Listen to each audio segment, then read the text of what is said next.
Ça grésille, ça grésille, Ça grésille. ça grésille, Ça grésille. ça grésille.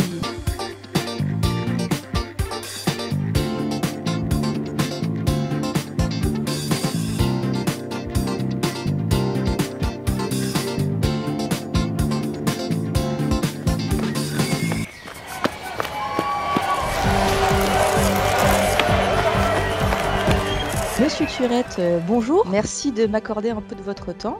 Vous êtes salarié à l'AFPA de Loudéac. Vous êtes également champion du monde d'athlétisme. Vous avez remporté un championnat en Finlande il y a très peu de temps. Avant toute chose, est-ce que vous pouvez nous parler un peu de votre parcours? Moi, je suis de formation, je suis maçon. J'ai pratiqué pendant 21 ans. J'ai eu un accident de travail. Je suis aveugle d'un œil et j'ai un accident de travail au niveau d'un doigt. Donc, j'ai arrêté de travailler sur les chantiers. Et c'est pour ça que j'ai basculé dans la formation en tant que formateur maçon, bâti ancien et tailleur de pierre. Pratiqué pendant 14 ans. Et j'ai commencé à faire du sport à 25 ans et même si j'étais maçon, je faisais toujours du sport.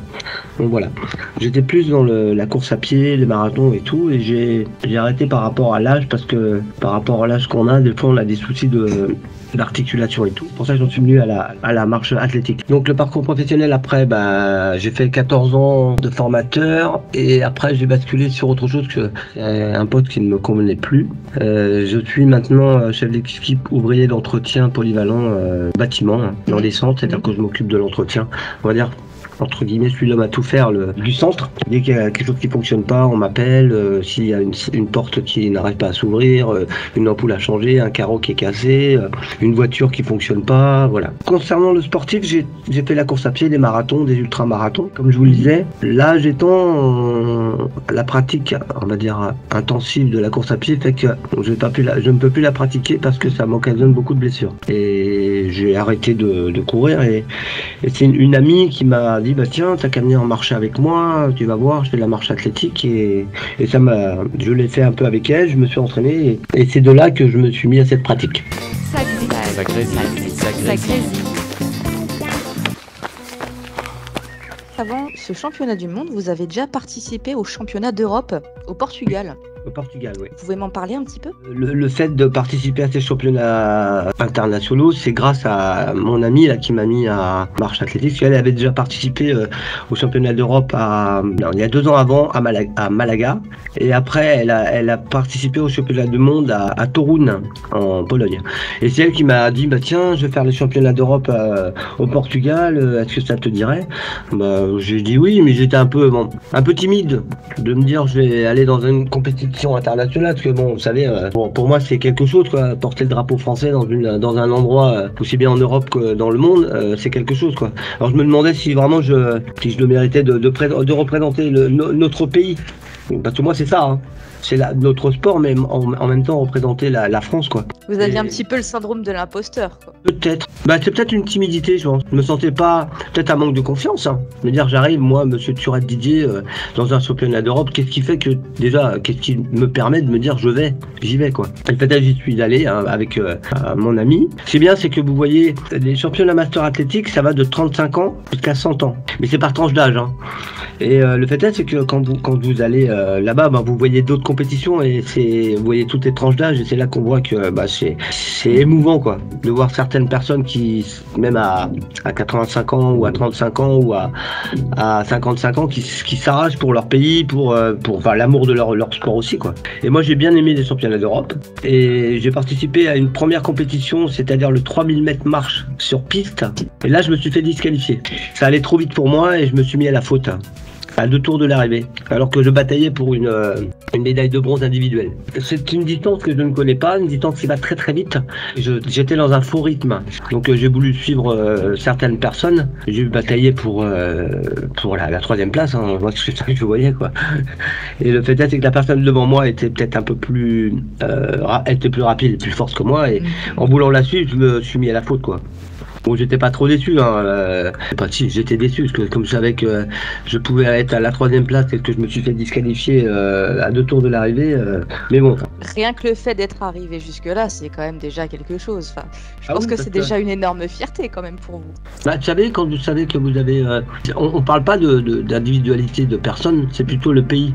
On va dire qu'on se mesure à l'Espagne, on se mesure à l'Autriche, on se mesure à, on va dire à la Bulgarie, République tchèque, au Portugais, en Europe. Et on veut bien représenter son pays aussi, quoi. Mais c'est une fierté aussi de porter la tenue France et tout ça. Voilà, c'est surtout ça. Mais c'est pas fini parce que en Europe, il y a eu le 5000 mètres. 5000 mètres marche, et là au 5000 mètres marche il y avait un classement individuel et il y avait un classement par équipe. Notre responsable de la marche athlétique a constitué une équipe et nous étions deux personnes de M50, c'est-à-dire 50 ans, et une personne de 75 ans qui complétait l'équipe parce qu'il n'y avait pas assez de personnes de 50 ans, et c'est là que nous avons ramené une médaille de bronze. Bravo. Voilà, au championnat d'Europe. Donc voilà. Bravo à vous. Donc c'est pour ça que même au championnat d'Europe, en ayant vu toutes les disciplines et tout ça, première compétition internationale, et même une fierté de ramener une médaille de bronze par équipe au premier championnat international, quoi, avec d'autres personnes, quoi. Sacré. Et donc là, vous avez porté nos couleurs Voilà. jusqu'au championnat du monde en Finlande, Pardon. 29 juin au 10 juillet. J'imagine que vous avez eu une grosse préparation avant.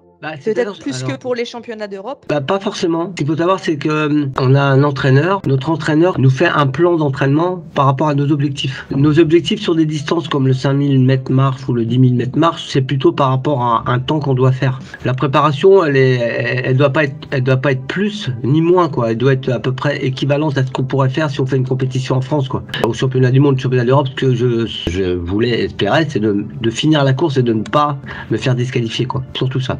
C'est vraiment éviter la faute. Voilà. Mais par contre, vous avez raison, c'est que dans ce cas de figure-là, donc il a fallu que je travaille plus sur la technique pour bien travailler au niveau de ne pas faire de suspension et surtout de ne pas être en flexion.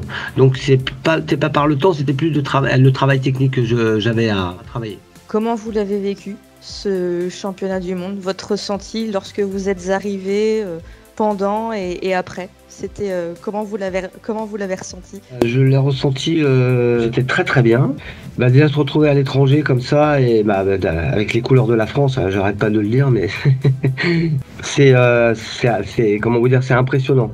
On n'est rien quand on voit toutes les personnes qui sont de tous les pays. Là par contre ça va des États-Unis, ça va de l'Amérique latine, ça va de l'Asie, voilà, c'est tous les continents, quoi. Et en plus, moi, c'est bien parce que ça permet de rencontrer des gens de différentes cultures, hein, et qui permettent de partager, même en pratiquant la même discipline. Ça permet de partager autre chose. Le fait est aussi, c'est pareil, hein, de savoir qu'on va se mesurer à d'autres pays, hein. Aussi bien des Américains, pour nous, l'Amérique, les États-Unis, c'est quelque chose. D'autres pays comme l'Australie, qui sont des pays hautement sportifs, hein. Nous, la France aussi, mais pas pareil. Et savoir qu'on va se mesurer à ce genre de pays et qu'on peut même gagner devant eux, hein. Donc c'est cette fierté-là aussi, quoi. Oui, parce que c'est ça, surtout la finalité. Vous êtes vous-même champion du monde. J'imagine la fierté, et en tant que sportif de haut niveau, et en tant que formateur. Et ça doit être quelque chose d'avoir quelqu'un comme vous dans son entourage. Moi, j'en suis fier, mais j'en reste avec plein d'humilité. Je suis très content, hein, mais même le fait de venir vers vous, c'est encore une collègue de travail qui m'a dit: mais si Didier, il faut que tu fasses paraître le fait que tu sois champion du monde et tout ça. Moi, je n'osais pas.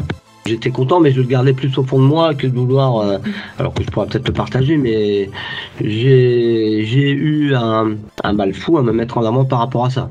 Mais ouais, je pense que c'est important de partager un peu ces choses-là, justement, ça permet de réunir des gens et peut-être d'en motiver certains qui seraient comme vous, qui seraient timides et causeraient pas. Porter les couleurs de notre... Moi, ce que je dis aussi, que j'ai demandé et que je ferai certainement les prochaines, c'est-à-dire de porter aussi bien les couleurs de l'entreprise avec les couleurs dans mes déplacements européens, tout ça, pour qu'on puisse faire connaître notre entreprise en même temps. Il y a ce petit côté-là aussi, moi, que je revendique aussi, moi, personnellement. Porter les couleurs de l'AFPA en championnat? C'est-à-dire en championnat, ou même, si vous savez, comme un petit sponsor. Voilà, bon, c'est vrai qu'il y a peut-être d'autres moyens de communication, mais c'est pour faire connaître l'AFPA. Là, maintenant, vous savez, à l'AFPA, ils ont, à la route du Rhum, on va avoir un bateau. Donc, ce genre de choses, même, je suis pas un grand navigateur, je suis quelqu'un qui fait de l'athlétisme, mais je pense que c'est un moyen de communication, de communiquer aussi, de communiquer notre entreprise à l'extérieur. Ma plus grande fierté aussi, je vous le dis, bon, ça a été assez émouvant, c'est que moi je voulais pas en parler avant d'avoir ma médaille d'or, mais c'est vis-à-vis de mes enfants, quoi. de leur dire que papa avait une médaille d'or, mais bon, ça, parce que ça fait longtemps qu'ils me connaissent en tant que sportif. Bon, j'ai 55 ans, il n'a pas fallu que j'attende 55 ans pour être champion du monde, mais bon, voilà, ça arrive à un moment. Hein. Mais pour mes enfants, voilà, je suis fier de pouvoir leur montrer que leur papa a fait ça et qu'il a réussi à ramener une médaille, voilà, représenter leur pays. Sacré. Quelle suite à ça? D'autres championnats en préparation? Là, je suis en préparation d'un challenge, ce qu'on appelle le challenge Aquatic Dam à Montreuil, en région parisienne, à la fin du mois de septembre, le dernier week-end de septembre. C'est un 20 km. Normalement, je ferai partie de l'équipe de Bretagne. Représentation plus régionale. Représentation régionale en région parisienne. En plus, c'est une course internationale. Il y a aussi, l'année prochaine, en 2023, il y a les championnats d'Europe qui ont lieu normalement à Toruń, en Pologne. Et nous avons normalement les championnats du monde en Suède. Prochain objectif? Oui.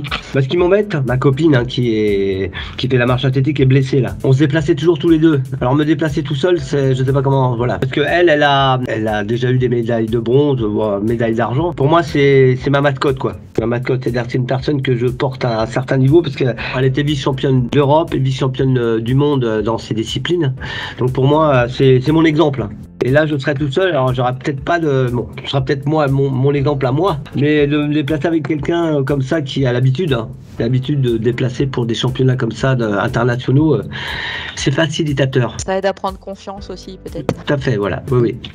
Mais maintenant, je connais, comment vous dire, des personnes en France maintenant. Nous ne sommes pas beaucoup à pratiquer cette discipline sportive et on commence à tous se connaître. Donc le fait est, c'est que maintenant, s'il y a les championnats d'Europe ou championnats du monde, on se retrouve à peu près les mêmes personnes. Monsieur Thuret, merci infiniment. Merci beaucoup. Bonne journée à vous. Alors. Également, et je vous souhaite bon courage pour la suite. Pareillement.